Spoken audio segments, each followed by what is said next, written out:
Well, hello there everyone, and welcome back to the Broke Digger gaming channel, and welcome to my Steam OLED Aussie review. I have to thank Kogan for being nice enough to resell this in Australia for us, because Valve is still having a massive cry over being fined by the Australian Consumer Watchdog, a multi-million-dollar fine penalty for Valve basically behaving like an American company, thinking they are still in America. So for the last few years, we obviously haven't gotten a Steam Deck, and we've got a very late arrival of their top VR headset, the Vive, about 18 months after its release. Like I said, the Steam Deck hasn't been released at all, and obviously this one doesn't look like it will anyway. So as you see here, I have the European version of the OLED. The plug is a little different, and it requires a cheap plug converter you can get from travel shops or from Kmart or Walmart. I've had this one for years.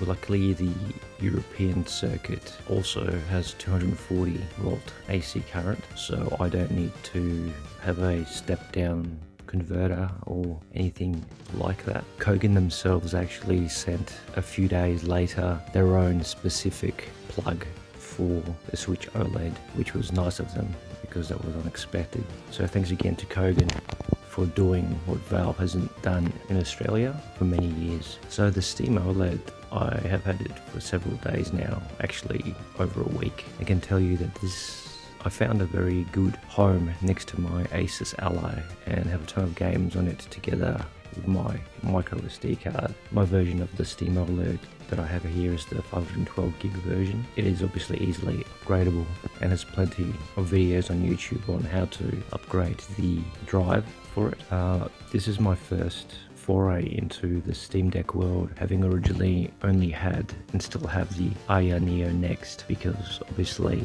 Valve would not release the Steam Deck in Australia. I also have had since release date the Asus Ally, which Asus were nice enough to release in Australia, and obviously been playing that for the last 6 months or so, and it's an excellent device overall speaking. So I was interested to see how the Steam Deck would do. This is also later I'll be doing a PlayStation Portal Aussie review to see whether Sony has upgraded the software and sorted out a few key issues that the American version of PS Portal did not come with, which you may be aware of, but that is a video for early February. So the Steam OLED, it fixes many of the biggest complaints about Valve's original handheld gaming PC, and then some, without any real catch, to be honest. Starting at $549 US for the 512GB model, this one that I'm showing to you now, it essentially only costs $20 more than last year's model with half that capacity, or you can pay the same $649 as last year's 512GB model and get the 1TB right now. The new Steam Deck isn't just a new screen and extra storage, it's a new battery, a new chip, new cooling, and a new 90Hz refresh rate, and well over a dozen minor changes. But while my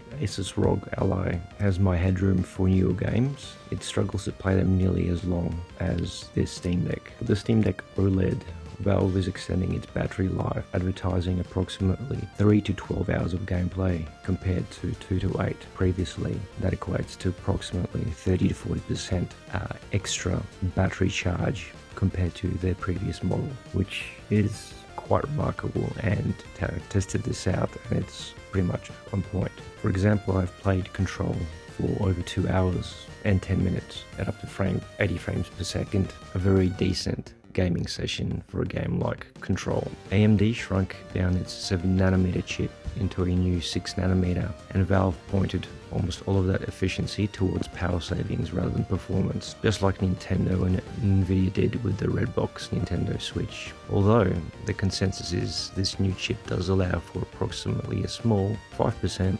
performance improvement in games, so you will see a few extra frames here and there depending on the game. In regards to the screen, it contracted Samsung to build a custom 90Hz HDR OLED panel at the same 1280 by 800 resolution as the original. And because that new screen was thinner, Valve managed to fit a thicker heatsink, larger fan, and approximately a 22% higher capacity 50 watt-hour battery pack into the same space. The fan is also whisper quiet now, fixing one of the biggest issues with the original. The entire handheld runs cooler, to be honest. In regards to downloads and Wi-Fi, there's also Wi-Fi 6E for faster downloads with two antennas for 2.5 GHz and either 5 GHz or faster 6 GHz simultaneously.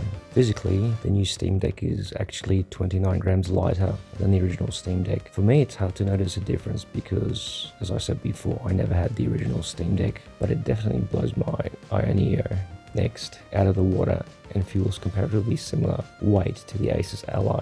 While the Asus Ally is 608 grams in weight, the Steam Deck OLED is just above that at 640, so it doesn't do too bad considering all the improvements. The shoulder buttons and Steam quick access buttons are very clicky. The thumbstick tops are tall, wide and grippy, making it slightly easier to make your character keep running in one direction than my Ally. They've got a tackier, more recessed smooth divot on top. That's a very lovely and hopefully easier to clean. So, time to address the amazing OLED 7.4-inch display. Samsung has done an absolute wonder to this thing.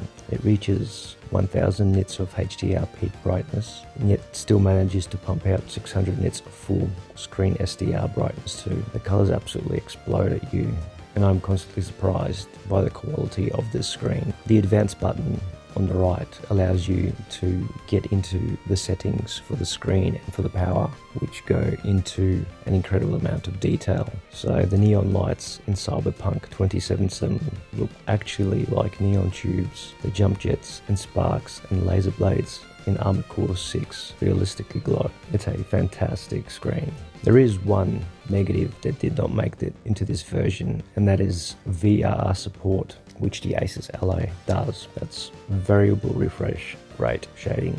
Valve deemed it to be a little bit too much for the system and required, according to them, more complex circuitry. You still can change the FPS from 10 to 90, and you can experience less jutter in games with the ability to do that, regardless of not having VRR. So that's it really.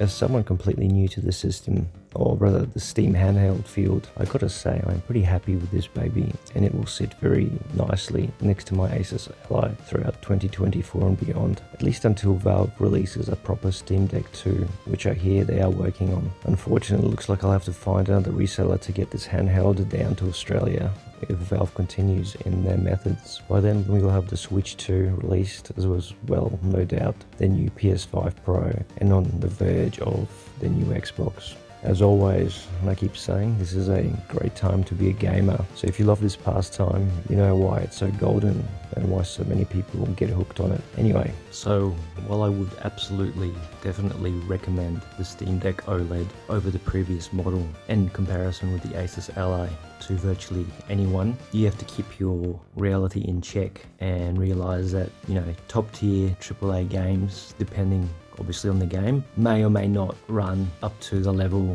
that one would associate with the new Asus Ally or the Lenovo Legion. But just like the Asus Ally, the Steam Deck OLED is an absolute emulation monster. While the Steam Deck only operates on SteamOS, which is basically Linux, it has no other available modes. Although you can install Windows on it, it is extremely versatile. For those interested in emulation, you have a treasure trove of options, all of which are extremely easy. The easiest of them being EmuDeck. If you Google that, EmuDeck basically installs all the emulators under a cover of the EmuDeck for the Steam Deck OLED. Essentially 90% of the process is done for you.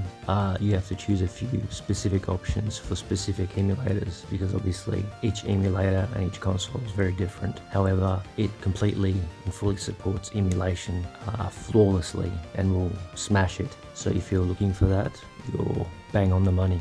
Obviously the Asus Ally also has that capability, but again, do be aware that while the Asus Ally is a Windows machine, basically the latest version of Windows, the Steam Deck OLED only comes with Steam OS, which is Linux. Like I said, it may be a little bit jarring to only have that Steam program available to you, and there are a lot of options for you to learn if you've never used the Steam Deck, but within a couple of hours you'll be smooth sailing. It is extremely easy to use. It just has a ton of customization options, which is absolutely brilliant. So the real question is though, who would I recommend this to? If you are a new time first buyer of a handheld and want to try one to see what they're like, the news is absolutely true. The Steam Deck OLED is an absolute winner, but you should keep your realities checked because you won't be playing this thing at 4K 60 FPS Cyber 2077. Just be aware of that. For those who have never had a Steam Deck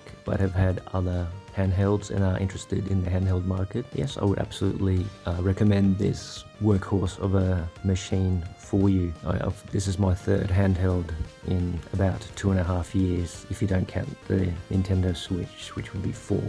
But I am obsessed with tech things, and obviously, as you have seen possibly from my channel, I've got all the consoles, and this is basically a massive hobby for me. It might not be as big of it for you, but it is definitely recommended. If you are in Australia and you're strapped for cash, maybe wait a couple of months if you can to see whether Valve decides to release this thing or give a release date for Australia. I would not count my chickens though in regards to that. The resellers are Kogan, Dick Smith, and I believe JB Hi-Fi, and perhaps there are still some models available for purchase. The 1TB special models were pretty much bought out instantaneously. But yeah, overall, it's a firm recommendation as long as you keep your reality in check. It's a 9 out of 10 for me, and very impressed with what they did here. Thank you for watching this basic overview of the Steam Deck OLED. I thought I would give my own opinions on it